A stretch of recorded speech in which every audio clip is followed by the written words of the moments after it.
Good evening. This is Akashvani. I am Valsa Williams with the news at 9.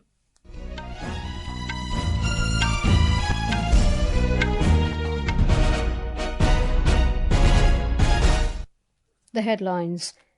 Union Cabinet approves 5 infrastructure projects worth over 13,000 crore rupees, clears 4 railway multi-tracking projects across 4 states, also gives nod to widening of National Highway 22 in Bihar. Road Transport and Highways Minister Nitin Gadkari says high quality and cost-effective infrastructure top priority, says Centre will review subcontracting norms. US Ambassador Sergio Gore hails steps taken by Centre and Jammu and Kashmir governments to improve security in the Union Territory. President Draupadi Murmu calls for accurate, credible and citizen-centric government communication in social media era. Iran warns Gulf nations against facilitating US military operations. India beat Pakistan 5-3 to qualify for second round of men's FIH Hockey World Cup in the Netherlands. And in men's cricket, India seal a commanding 165-run win over hosts Sri Lanka in Galle Test. Manav Sutar claims maiden 10-wicket haul.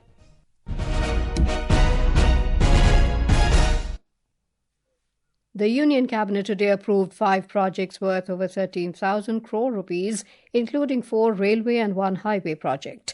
Briefing media after the meeting in New Delhi today, Information and Broadcasting Minister Ashwini Vaishnav said the Union Cabinet under the leadership of Prime Minister Narendra Modi has cleared 4 multi-tracking projects of railways covering 8 districts across 4 states of West Bengal, Odisha, Tamil Nadu and Andhra Pradesh. 5 major decisions have been taken. The first 4 projects are related to the railways, while the 5th is a highway project. The first 4 railway projects include the quadrupling of the Howrah-Chennai main railway route and the quadrupling of the Cuttack-Paradip railway line. The 5th project is the construction of a 4-lane highway from Muzaffarpur via Sitamarhi to Sonbarsa. These projects, with a total cost of 13,041 crore rupees, were approved by the cabinet today. Total 13,041 crore rupees के projects आज cabinet ने approve किए. The proposed projects will enhance connectivity to approximately 6,448 villages with a population of about 60 lakhs, improve rail access to major tourist destinations, and strengthen the transport of key commodities including coal and iron. Mr. Vaishnav informed that the Cabinet has also approved the upgradation of the Muzaffarpur-Sitamarhi-Sonbarsa section of National Highway 22 in Bihar to 4-lane standard. ये project पूरे बिहार के लिए The project is becoming a major lifeline for the entire Bihar. It starts from Sonbarsa on the Nepal border and passes through Sitamarhi and Muzaffarpur. It will create a complete transport artery which will benefit Bihar for many years. It is an 83-kilometer brownfield project under which the existing road will be upgraded into a 4-lane highway with an investment of 3,591 crore rupees. 591 crore rupees का investment इसमें हो. Road Transport and Highways Minister Nitin Gadkari today said the government's foremost priority is to provide high-quality infrastructure while maintaining cost-effectiveness. He emphasized that there can be no compromise on the quality of infrastructure development. Mr. Gadkari was addressing the 4th edition of the Tunnels and Bridges Conference in New Delhi. He said his ministry would review the existing provisions governing subcontracting of highway works to ensure that contractual requirements are strictly adhered to and that responsibility for quality and timely execution remains clearly with the principal contractor. We need a fixed policy for the different type of tunnels, bridges and road projects, which is a permanent policy for technical and financial qualification is very, very important. Other important thing is we are very much interested in the government about financial audit. But now after 12 years of my experience in this ministry, I am coming to conclusion that the performance audit is more important than financial audit. कोई आप contractorship करते 2 पैसे कमा नहीं चाहिए, पर quality of construction अच्छी रहे. Civil Aviation Minister K. Ram Mohan Naidu has said the government aims to triple the country's air cargo volume by 2030.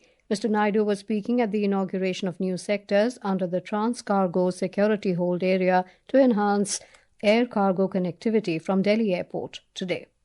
India is strategically located in such an advantageous place that we are rightly placed to become the cargo hub of the whole world. We have started hub and spoke operations where we are bringing in people from across the country, different airports, doing immigration there, connecting them through Delhi. Now, since we have opened up on the air cargo network also, we approximate that around 5 million metric tons air cargo that we have in the country today. Our target is by 2030, we want to triple it by almost 10 million metric tons. Union Minister of Education Prahlad Joshi today met with senior officials of the Department of Higher Education to review the implementation of the initiative to provide free online coaching to youth preparing for competitive examinations. The program builds on the announcement made by Prime Minister Narendra Modi during his Independence Day address to create a free online coaching ecosystem to support students. U.S. Ambassador to India Sergio Gore today described the Union Territory of Jammu and Kashmir as an important part of India and said the governments at the centre and in the region have taken significant steps to improve security in the Union Territory. The U.S. envoy was talking to media after holding a meeting with Jammu and Kashmir Chief Minister Umar Abdullah at his residence in Srinagar. This is an important part of India, and so I'm here visiting for the first time. It is an incredibly beautiful place. We just had a very good meeting, and we have some follow-ups that we hope to take back to Washington, back to Delhi, and we look forward to building this relationship forward. New Delhi, the Chief Minister here, we believe have made some incredible steps to keeping this area safer and making it more safe. And so we will be looking at if the travel warning that is recommended by the United States should be downgraded. Chief Minister Umar Abdullah said the meeting focused on India-US relations and areas where the United States can engage with Jammu and Kashmir. This is Akashvani giving you the news. For quick news updates round the clock, follow us on our X handle at AIR News Alerts, and for details of stories and more, log on to our website www.newsonair.gov.in and download News on AIR app. Welcome back. You're with us on the news at 9. President Draupadi Murmu has called for accurate, credible and citizen-centric government communication in the social media era. She said this during her interaction with the officer trainees of Indian Information Service and Indian Statistical Service at Rashtrapati Bhavan. She said the rapidly changing landscape of technology, media, economics and public policy requires public servants to continuously upgrade their knowledge and skills. Social media has fundamentally transformed the way citizens receive, share and respond to information. You should use social media platforms not only to inform the engaged, but also to listen, understand and respond to concerns of the people. In today's data-driven world, the quality of public policy depends greatly on the availability of accurate, timely and credible evidence. The Supreme Court today stressed the need to institutionalize the NTA with secure infrastructure and robust systems to prevent future paper leaks.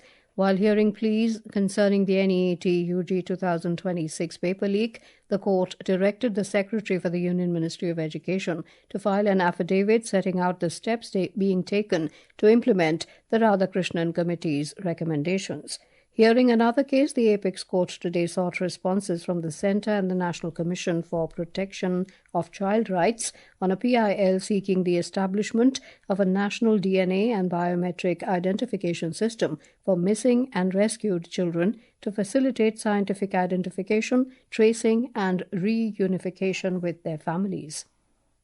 In Jharkhand, the 26-day-long student agitation over irregularities in JPSC and JSSC recruitment examinations has been called off following the state government's decision to cancel several recruitment exams and order investigations into the issue. However, the government's decision has triggered protests by candidates who were already appointed through the cancelled examinations. More from our correspondent.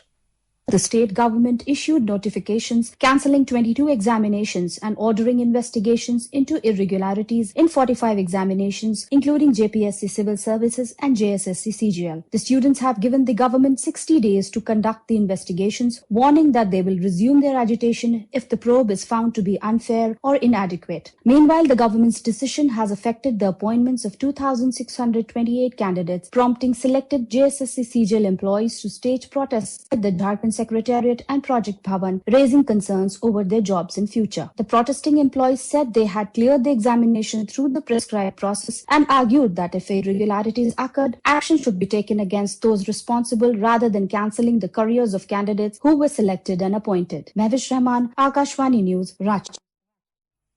Union Minister Kiren Rijiju has termed as false the claim that China has entered 60 kilometers into Arunachal Pradesh. In a social media post, Mr. Rijiju said photos and videos from Bangladesh were being used to falsely portray Chinese entry into Arunachal Pradesh. He said such claims could demoralize army personnel guarding the border and create unnecessary confusion. The minister said the India-China border issue is a serious matter and appealed to people not to make false or unverified claims on such a sensitive issue.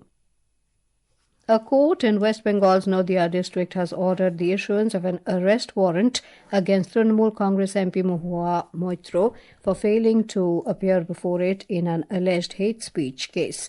The Krishnanagar court also directed that a report on the execution of the warrant be submitted by the 28th of August. The flood situation in northern Odisha remains a major concern, with the Suvarnarekha River rising rapidly in Baleswar and posing a serious flood threat. Our correspondent has the details. The rising Suvarnarekha has emerged as the latest threat to flood-hit northern Odisha. Water levels at Rajghat in Baleswar are rising following heavy rainfall in the Jharkhand catchment and substantial discharge from the Guludihi barrage. Authorities have warned of fresh flooding in low-lying areas of Jaleswar, Bhogarai, Baliapal and Basta. Meanwhile, the flood situation in Bhadrak, Kendrapada and Jajpur districts continues to remain grim as floodwaters are yet to recede from a large number of villages. Prakash Das for Akashvani News, Bhubaneswar. The Indian Meteorological Department has issued an orange alert for very heavy rainfall over Chhattisgarh, eastern Madhya Pradesh and western Uttar Pradesh for tomorrow. Iran's Armed Forces Chief of Staff Major General Ali Abdullahi has warned countries along the southern shores of the Persian Gulf against assisting or facilitating U.S. military forces, saying Tehran is closely monitoring activity at regional military bases. Mr. Abdullahi said the presence and deployment of U.S. military aircraft at these bases could not take place without the knowledge of the host countries. U.S. President Donald Trump, meanwhile, said no talks with Iran were underway or scheduled, while the Pentagon is evaluating its military footprint in West Asia with a view to reducing its presence. On to sports. In hockey, India registered a comprehensive 5-3 victory over arch-rivals Pakistan in the final Pool D encounter of Men's FIH World Cup at Amstelveen in the Netherlands today to qualify for the second round. The defeat ended Pakistan's campaign in the group stage. India registered a commanding 165-run victory over hosts Sri Lanka in the first test in Galle today to take a 1-0 lead in the two-match series. Sri Lanka, chasing 372 for victory, were bowled out for 206 during the post-lunch session on the fifth and final day. Indian left-arm spinner Manav Sutar was the architect of India's victory, taking 6 wickets in the second innings to finish with a maiden 10-wicket match haul in only his second test. The 24-year-old also became the youngest Indian spinner to take 10 wickets in an overseas test. And now, before we end the bulletin, the headlines once again. Union Cabinet approves 5 infrastructure projects worth over 13,000 crore rupees, clears 4 railway multi-tracking projects across 4 states, also gives nod to widening of National Highway 22 in Bihar. Road Transport and Highways Minister Nitin Gadkari says high quality and cost-effective infrastructure top priority, says Centre will review subcontracting norms. U.S. Ambassador Sergio Gore hails steps taken by Centre and Jammu and Kashmir governments to improve security in the Union Territory. President Draupadi Murmu calls for accurate, credible, and citizen-centric government communication in social media era. Iran warns Gulf nations against facilitating U.S. military operations. India beat Pakistan 5-3 to qualify for second round of Men's FIH Hockey World Cup in the Netherlands. That is all in the news at 9. Good night.